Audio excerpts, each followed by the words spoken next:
Last time on Proteus Rising, Greg fell in love with a Pearson 35, but Casz knew it wasn't the one. So in this episode, Casz worked hard to get Greg's mind off his first sailboat crush by inundating him with viewing dozens of boats.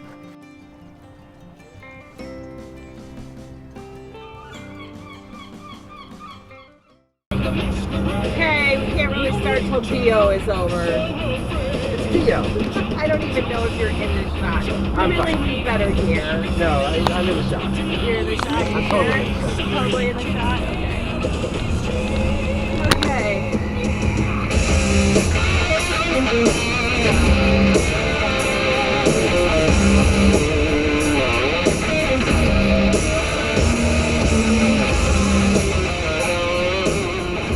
Okay, sorry. It's fine. Enjoy your music for a second, babe. It's totally fine. I don't care. So what are we doing? We're going to look at a boat. Looking at a boat? That's crazy. No. Yep. We're just going to take a ton of pictures, record a bunch of stuff, try to ask smart questions, and then probably ask a bunch of questions of our friends in the sailing community. What about this? What about that? What about this and what about that? And what did we do last night? We went sailing again. Yes. And how was it? It was pretty good. The winds were still pretty light. We didn't fly the spinnaker this time, though, just because we didn't have a very experienced crew on board. And our skipper was... he was a racer. Yeah, he wasn't thrilled to have a boat full of newbies, but that's okay. It was still nice to be out on the water, feel the waves. Yeah, and we got pretty good, jibing and getting ready to tack and working as a team. Yep. So that was fun. That was fun. And I had a moment of vertigo. So anyways, I was painting the house earlier in the day and was up on the really big ladder and had some vertigo and had to stop what I was doing and get down slowly off the ladder. And then later on in the evening when we were sailing, and oh, by the way, we were heeled and I was on the low end of the heel. And I got the vertigo and I seriously couldn't move, and the one gal that was on the boat seemed really uncomfortable. Sherry, she seemed really uncomfortable. No, and you were picking up on her vibe, I can tell. And I didn't want to freak her out. And so I just stayed where I was, and they were like, "Are you okay?" And I'm like, "I'm fine. I just need to get over this I'm going to fall in vibe that I'm feeling." And I kind of forced myself to stay on the low heel and accept the fact that the boat has that capability. It's not going to tip over. I mean, yes, is it possible? The winds were not strong enough for the vessel to tip over. And I knew that logically, but the vertigo made it really weird, really funky. And that's only I think the second time in my life I've had incidences of vertigo. So a total of maybe 4 times in my life, and both other times it was because I was in helicopters in the Army and we were doing weird stuff. So that'll give anybody vertigo. Yeah, it was kind of weird, but after that I was totally fine. But so I don't know what the deal was, like if I had an imbalance in my station tubes or what was going on. But I feel good today. I feel pretty good today. Good. Slept hard last night. Oh, good. Really, really hard. It seems like anytime I'm out on the water, even if we're just crabbing off a pier, fishing off a pier, and I got the sea air in my face for a couple hours, and then I try to go sleep, it's funk. So that bodes well for us living on a boat, I think.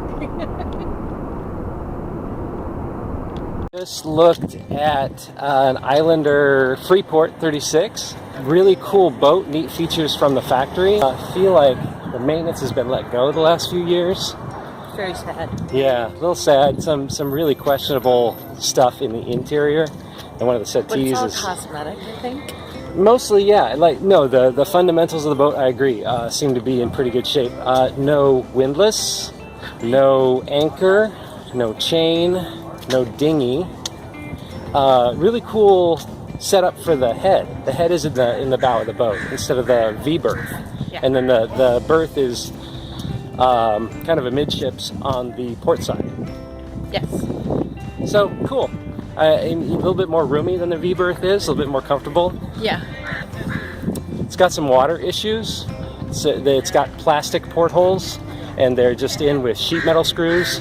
Dumb. So yeah, that's kind of that's an 80s boat for you. But it was 78. Yeah, something like that. I think you're right, 78. Yeah. And 36 foot. So a lot of what we like, but a little rougher than we were hoping. A little rougher. They also said the owner would be more Very negotiable. The owner wants her gone. Yeah. So and it's clear that it's become too much boat for him. Yeah. So Yeah, maybe it's a good opportunity. We'll see. This one better, even though she was a little bit cattier. Oh, I like the layout of her, but there's more room in the second boat, for sure. Well, it's a 39 as opposed to a 36. Yeah. So, and it still keeps us in the 30s. That's true.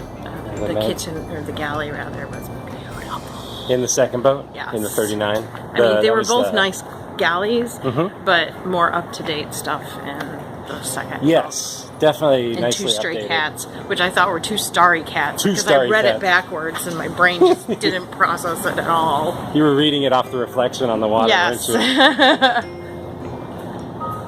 Yeah, so I mean, yeah, stuff to like about both boats, and that's I think what we're finding is there's stuff to like about every damn boat, just about. Let's go get a beer. Oh my gosh, I'm starving.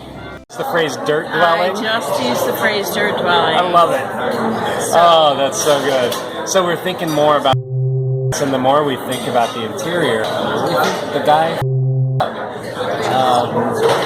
And You can't take what you know about design and architecture for dirt dwelling in a house on land and apply it to a marine vessel.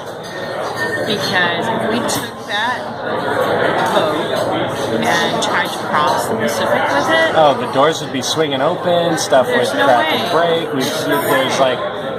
that's a boat for weekending excursions to the San Juans and Puget Sound. Yeah. And that's not what we're looking for. No.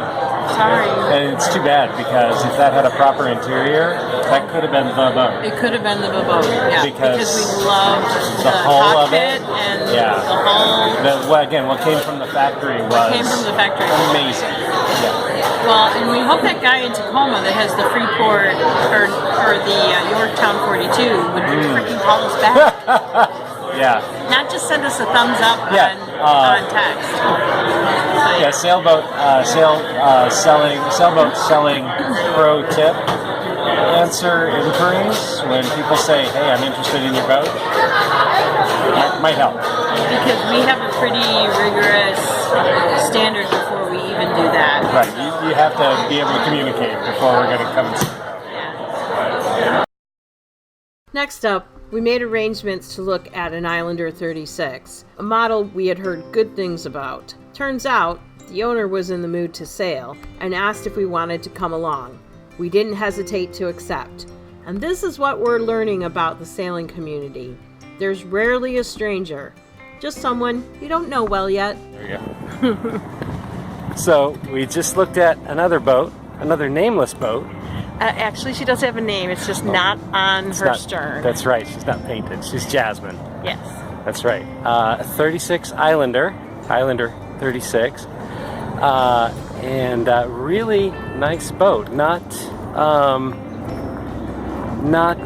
like immaculate like Pelican, but in really great shape, and everything works. Super functional. And the guy, Ed, great guy, took us out for a sail. It's like, hey, you want to see how it works? And we're like, well, we're not doing anything today. He's like, I'm not doing anything today. Let's go sailing. And I'm like, okay, you bet. And I mean, we ran the main up, ran the jib.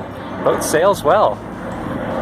We had sort of had our heart set on Pelican's Reach, but she's got some competition. Jasmine's got some features that are pretty nice. Yeah. So we'll see. So we just looked at a Cal 36. Vanilla something. Vanilla Dove? Something like that. I thought it was Vanilla Sky. Vanilla, I don't know. Should have been Filthy Sky. Yeah, really, really disappointing. Just dirty, and not well maintained. All of the varnish is hasn't been touched in a decade. Yeah, well, easily. He says. I asked him how long it had been since he had it out to sail. He said, like, a couple of years. I'm looking at that boat. I'm like, no, it's. Well, the tag on it is from 2011. Oh, so it hasn't been out of the water for a good long time, and it shows. And it shows. Yeah, he said, well, mostly I bought it to be a studio apartment. I'm like, okay, I can see that studio apartment downtown Seattle. It was. I got drunk, and I need somewhere to crash pad. That's what it was. But. Right before that, we looked at a Sabre 35. Oh, that's right. Sabre 35, 36, something like that. Yeah. Just on accident. Because we're right here at the marina. And we're sniffing around. We were early for our appointment. And that one was pretty nice. But not... And it was about $25,000 more than the boats we've been looking at. And it wasn't anything to write home about. Yeah, so it was almost twice the price of our max budget. And so those people looking for boats in the Seattle area, our immediate assessment is that if you're looking for a boat and it's docked around South Lake Union, expect to pay about $20,000 more. At least 10 more, yeah, because that's, So we're going to continue doing a lot of our boat shopping at some of the more outlying marinas. That seems to be where the deals are at. Yep. People are a little bit more honest about what something is worth. That's true too. There you go. Now off to the Boats Afloat. Boats Afloat. Bye. Seattle Boats Afloat show. Got to see a lot of new shiny boats and some very expensive boats. And what I learned was when we're looking at the boats that are more like 30, 40 years old, a little bit more affordable, needed some care, but hopefully they've been maintained well. I think we're looking at the right boats, because when I look at these like 40-foot Benetaus that are $300,000, there's a lot of cool features, but that's not the boat I want. And you were saying that one of the things we're trying to do is minimize how much it costs for us to live, to simplify our lives, our impact on the rest of the planet. Yeah, and you can't do that with a brand new shiny boat on a 40-foot catamaran. No, although they're beautiful. They are beautiful. The engineering is phenomenal, and incredibly roomy, spacious, comfortable inside. That's just not what we're looking for, though. But we're simpler folk. Yeah. That's why I love you, babe. That's why I love you too. Let's get some beer. Oh, there we go. Now, see, keeping this one.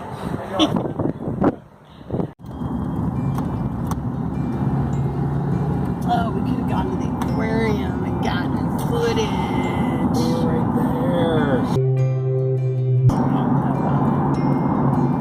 $50 though for you and I to go. Yeah.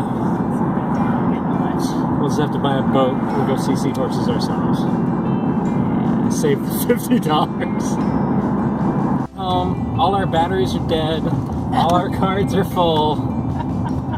That's a good day. That is a great day. You're driving, but high-five me.